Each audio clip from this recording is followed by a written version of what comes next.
Hello and welcome back. In this module, we'll talk about recruiting. Recruiting focuses on where you will search for applicants and obtain a reasonable applicant pool of 15 to 20 for each job opening. Recruiting is different from selection, which we'll cover in the next chapter. Selection happens after recruiting. Once you've found your applicants through recruiting, then you can select the best one. Students often confuse recruiting and selection. Let's say now you're responsible for recruiting for your company. Where do you start and how do you do it? There are two places you can look for qualified employees. First, you can search within your organization, that is, your internal labor market. Many companies have internal job postings or talent pools to facilitate internal recruiting. Employees are either promoted or transferred laterally.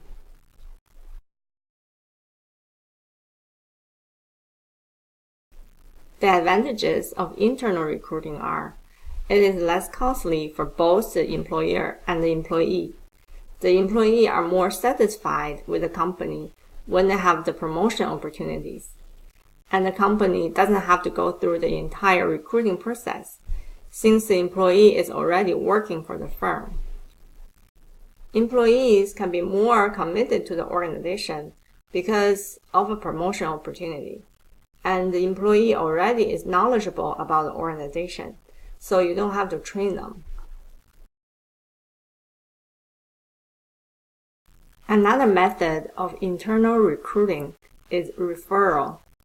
Let's watch a couple of short clips that may demonstrate some of the advantages of referral. Hey, Andrew. Hey, what's up? Okay, so it's an Egg McMuffin with no egg, no cheese, and no English muffin, right? So that's just... Yeah, it's just ham. That's my ham.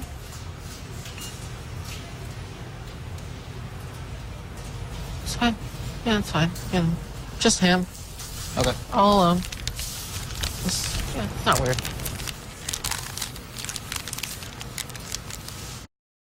You going to Ruth's party Friday? Yeah, I'll be there. Ruth, we'll be there. Bring your dancing shoes, boys. Do you own dancing shoes? Yeah, right here. Oh, okay, yeah. Did you notice what the commercial said at the end? We want friends. McDonald's is trying to encourage potential applicants to apply with a friend. This recruiting technique McDonald's is using is very similar to the referral method. Referral is encouraging existing employees to recruit someone they already know.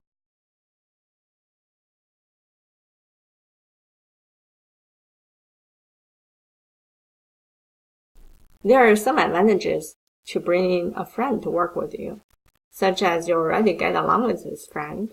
Your friend is perhaps already familiar with your company through you, and both of you might be more committed to the company because you are committed to your friend.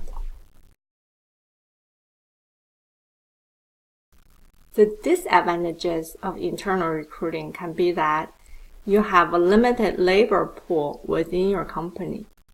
The internal employee may feel entitled to the job, and since the employee is used to the existing ways of doing things, they may not be as creative as a brand new employee and may be resistant to change. Sometimes hiring from outside of the company can give you new perspectives and ideas. For example, Google hosts a competition every year for children to design their logo, the Google Doodle.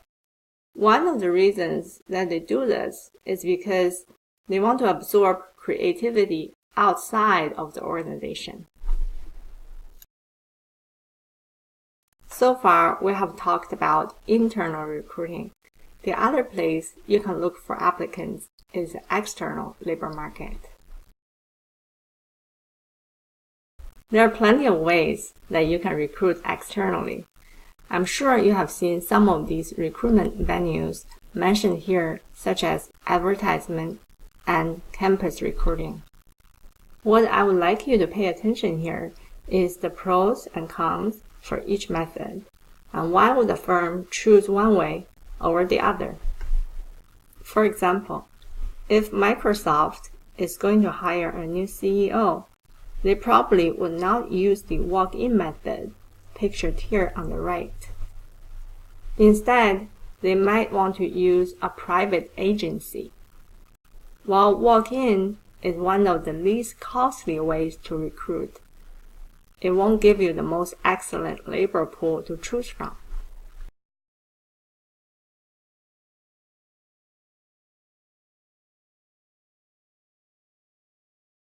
Private agencies, on the other hand, can really tailor to your needs. Much of the executive level recruiting is done through private agencies. While private agencies may get you the best talent in the labor pool, they may charge as much as half of the first-year salary for the position filled. For example, if you used a private agency to fill the position for Microsoft's CEO, and the CEO's salary is about $1.5 million, you will be charged a half of that amount if the position is successfully filled. The advantages of external recruiting are that you have a larger pool of hiring talented, creative employees who may fit your needs perfectly with just the right skills.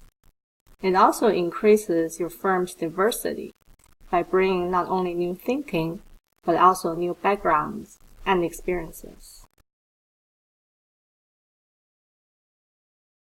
External recruiting does have downsides. You often must stop what you're doing and try to either orient or train the new employee, so that can be disruptive. Moreover, the current employees may feel demotivated if they wanted the opportunity, but an outsider was hired instead.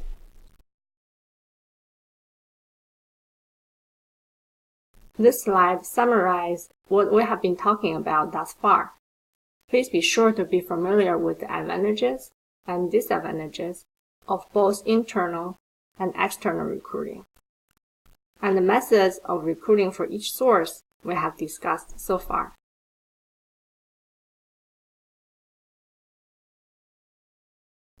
Lastly, let's talk about affirmative programs. If you have applied for a job before, you may have been asked to fill in your gender and race information when you filed your application. Have you ever wondered why you are asked for that information and how the information is used? The reason why you are asked for the information is most likely because of affirmative action programs. These programs' main goal is to prevent discrimination and making sure companies are recruiting enough women and minorities. For example, if you watch the movie Zootopia, the bunny officer, Judy Hopps, was hired as the first herbivore police officer because of the affirmative action program. If it was not because of this program, Hopps would have nearly zero chances of getting hired because she was not as strong as the other carnivore applicants. Affirmative action is required for federal contractors, but many other organizations comply with this program on a voluntary basis.